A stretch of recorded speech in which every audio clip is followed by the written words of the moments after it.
અંજની ઇન્ડસ્ટ્રીઝમાં ઉત્પાદન કાર્ય 4 દિવસથી બંધ છે. અનંત ચૌદસની રજા બાદ અંજની ઇન્ડસ્ટ્રીના પ્રવેશ દ્વારે કામદારોને અસામાજિક તત્વોએ અટકાવ્યા હતા.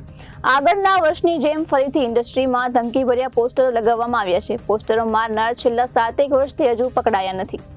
અંજની ઇન્ડસ્ટ્રીઝના ઉત્પાદન કાર્ય 4 દિવસથી બંધ છે. અનંત ચૌદસની રજા બાદ અંજની ઇન્ડસ્ટ્રીના પ્રવેશ દ્વારે કામદારોને અસામાજિક તત્વોને અટકાવ્યા હતા.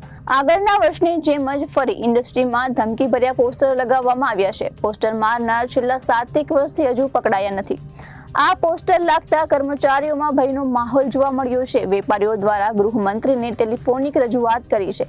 ઉડિયા ભાષામાં પોસ્ટરો લગાવવામાં આવ્યા હતા. આ બાબતે ઇન્ડસ્ટ્રીઝની કમિટી દ્વારા પોલીસને પણ માહિતી આપવામાં આવી છે. આ અસામાજિક તત્વો સામે કાર્યવાહી કરે તેવી માંગણી કરવામાં આવી છે. જો કોઈ કારખાનેદાર ખાતું ચાલુ કરે તો તેમને પણ કારીગરો બંધ કરાવી રહ્યા છે. ગત રાત્રિથી પોલીસ આ ઇન્ડસ્ટ્રીમાં પેટ્રોલિંગ કરી રહી છે.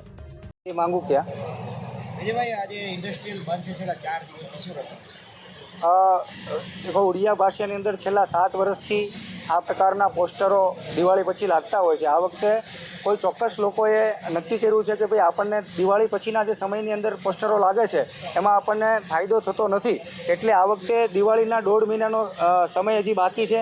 ત્યાં આ પ્રકારના ઉડિયા ભાષાની અંદર પોસ્ટરો માર્યા છે. ધમકીભર્યા પોસ્ટરો દર વખતે મારતા હોય છે.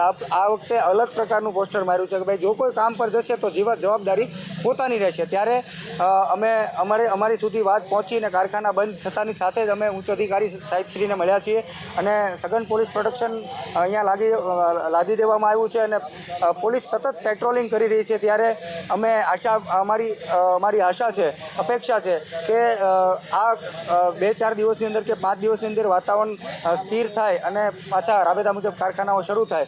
આપના માધ્યમથી હું એટલું જ કહીશ કે કારીગર અને વિવર્સો વચ્ચે જે વૈમનસ્યનું વાતાવરણ પેદા કરવામાં આવ્યું છે એને ચોક્કસ પોલીસ મધ્યસ્થી બની અને અટકાવે અને આ પ્રકારનું હીન કૃત્ય કરનારા લોકો જે છે એમને ચોક્કસ કડકમાં કડક કાર્યવાહી કરે એવી અમારી માંગણી છે.